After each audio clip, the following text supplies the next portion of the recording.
Nós começamos, em geral, desde pequenininhos, mas eu vou pegar a partir dos 4 anos, porque a partir dos 4 anos vai ter uma coisa muito bonita que dá para fazer, é envolver os seus filhos no projeto de educação deles.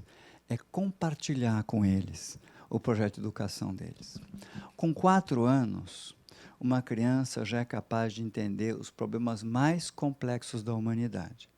A crise previdenciária brasileira, a eleição na União Europeia e outros. Quer ver? Crise previdenciária. Você fala.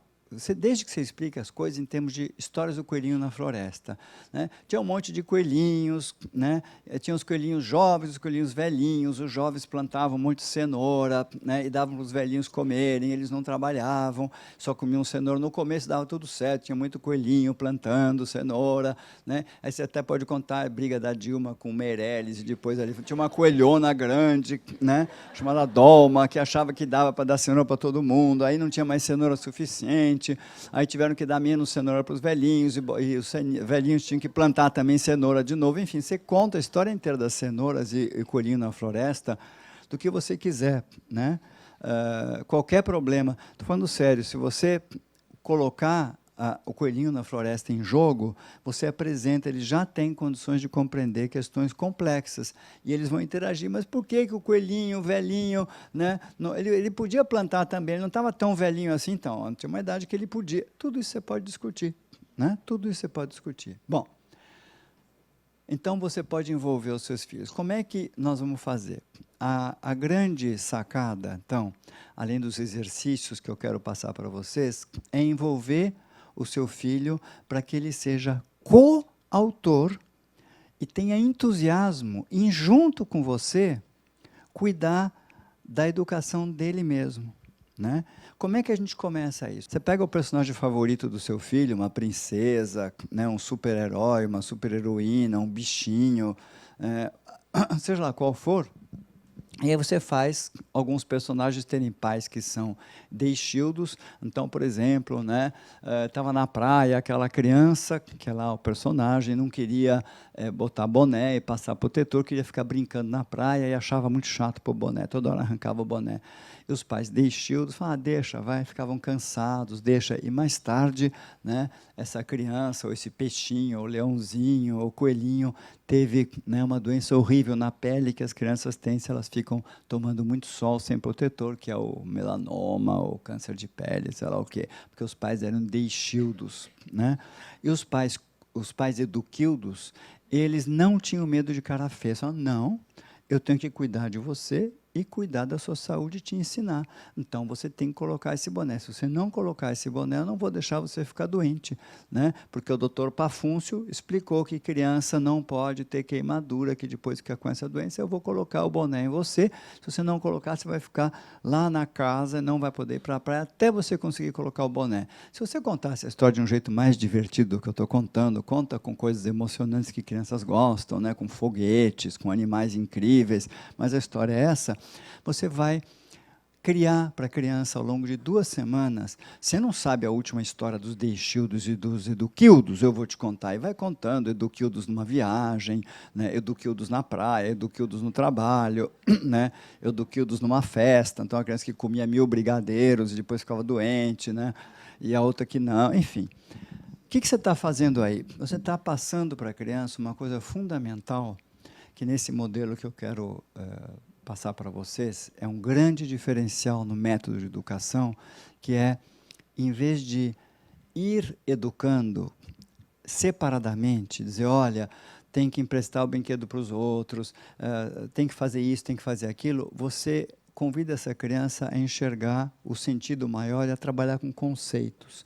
Então, você passa 2 a 3 semanas contando histórias de deixildos e eduquildos, né?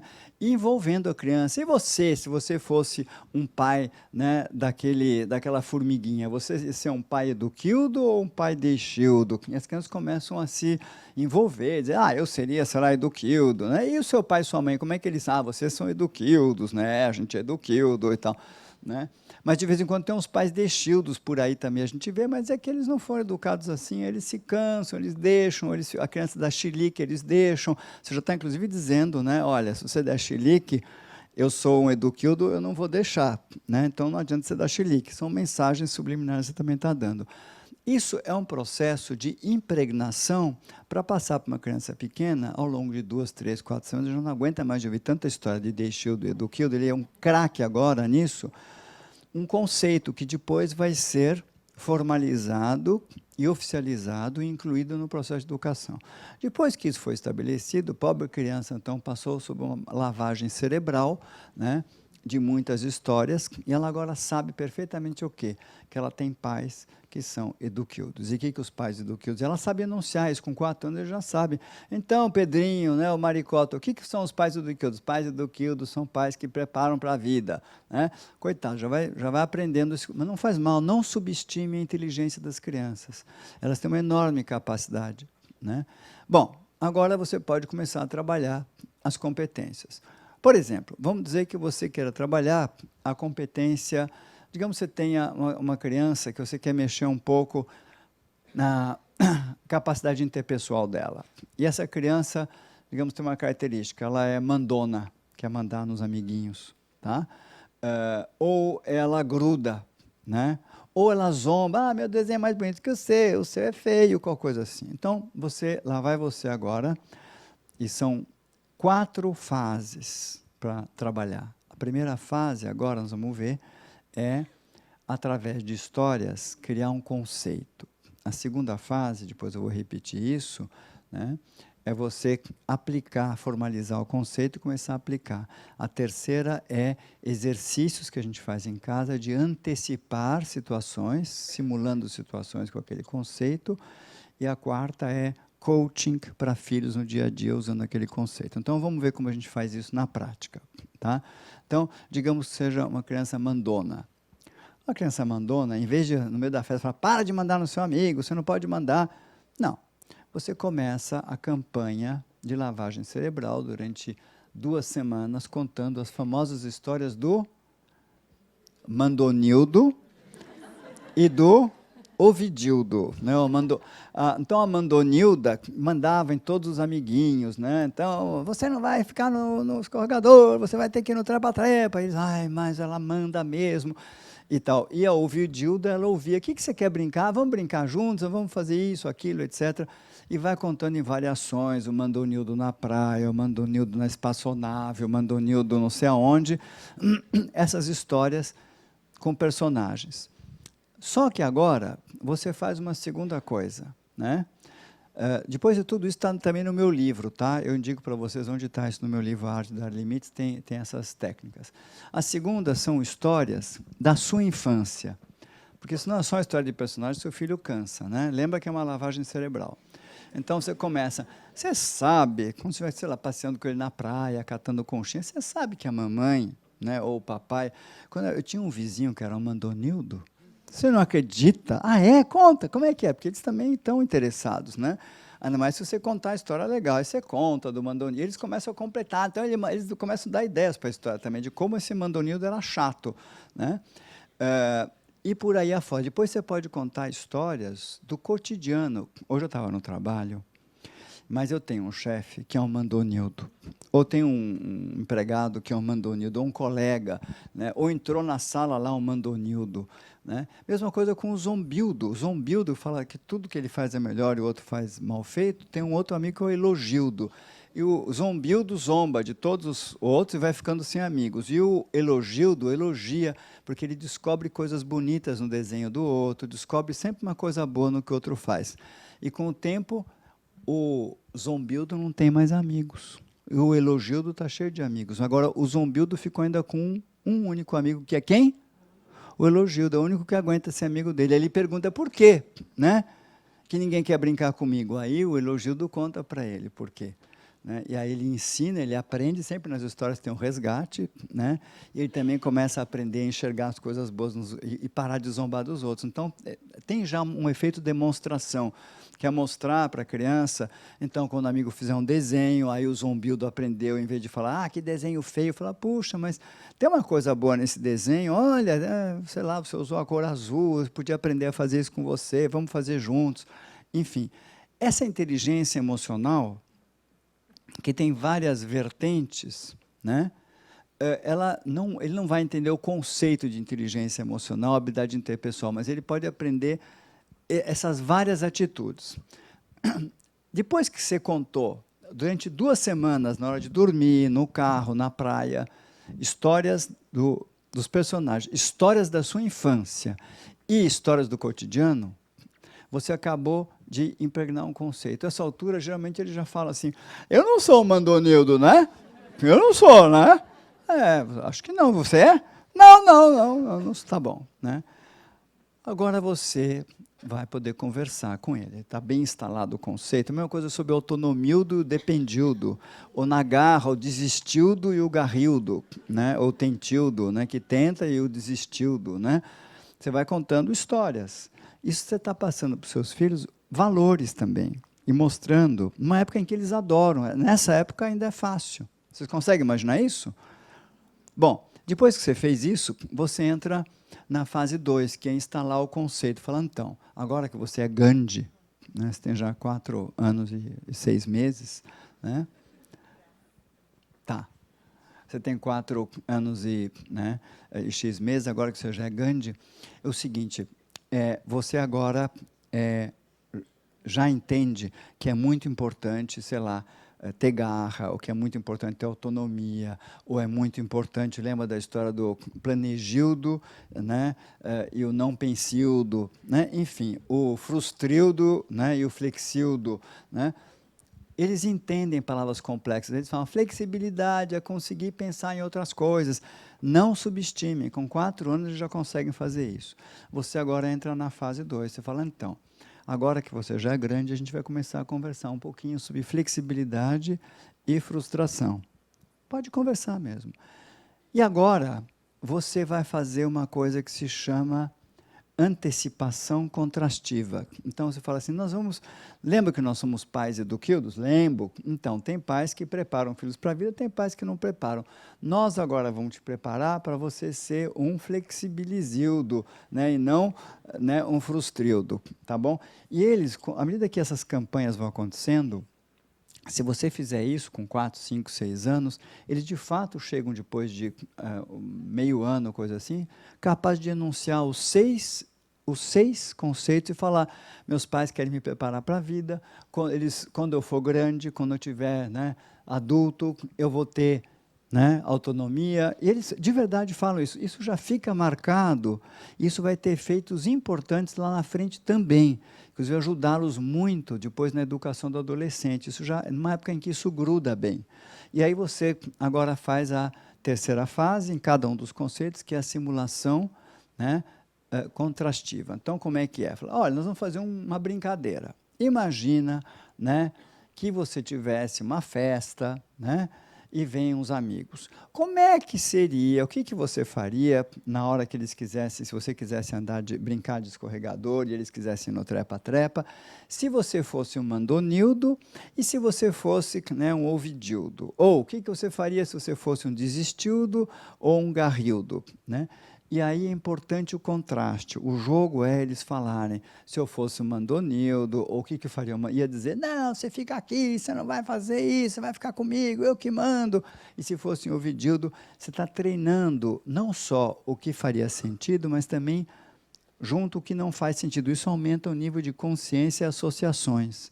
Vocês estão percebendo, eu já vou continuar, e daqui a pouco, já estamos também no horário, que é uma maneira de educar que envolve o sujeito não só em o que é muito tradicional na educação atual, em promover situações, mas fazer uma coisa bem diferente, que é promover a compreensão cognitiva.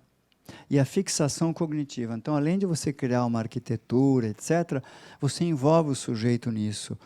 No livro está bastante descrito, eu acompanho famílias, né, há quase 30 anos, e famílias, muitas vezes famílias de empresas que têm filhos com uma série de dificuldades, até pelo fato de serem famílias empresárias. A gente faz isso direto com crianças pequenas, e é incrível, eles de fato desenvolvem isso. Bom, a fase 4, então lembra, você fez uma longa contação de histórias, de animais, personagens da sua infância e do seu cotidiano.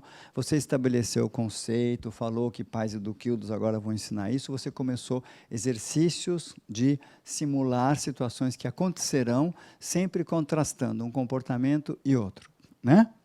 Por fim, você agora vai viver a prática. Então, o teu filho vai finalmente dar a festinha, e você treinou com ele antes como seriam os comportamentos, vai lembrando sempre antes da festa. Olha, então quando vier o pessoal, você vai ser Mandonildo ou vai ser Ovidildo? Você vai ser isso, vai ser aquilo. Vai lembrando, e aí acontece. E aí uma coisa que você pode fazer, que ajuda muito, as crianças gostam muito de jogos e brincadeiras, né? Você cria com eles uma palavra código que, se ele esquecer durante a brincadeira com os amigos, e ele durante a brincadeira for um Mandonildo, ou um Zombildo, ou for um Desistildo quando ele estiver aprendendo alguma coisa, vocês vão bolar uma palavra código, pode ser sapo, né? Ou vômito, eles adoram essas coisas, né? Uma palavra assim bem diferente, né? Ou varinha de condão, né? Enfim. E aí você fala essa palavra, e aí começa um certo coaching para filhos, que é no dia a dia, quando você vê que ele não deu conta, você tenta ainda lembrá-lo. Se não der, calma, não estressa na hora, depois você resgata a situação. Onde depois fala, olha, ali nessa situação você foi mais, né, um Desistildo, ou você foi mais, né, um Garrildo? Como é que poderia ser? Vamos treinar isso, vamos fazer diferente, etc. Então, só para ir encerrando, a ideia é que vocês não abram mão de desenvolver essas competências com os filhos. Isso é fundamental. Quem fizer isso com filhos pequenos, e se vocês forem para casa hoje e começarem a praticar um pouco isso, né? No livro tem um monte de dicas de cada uma das... Aí teria que ter um pouquinho mais de tempo, né?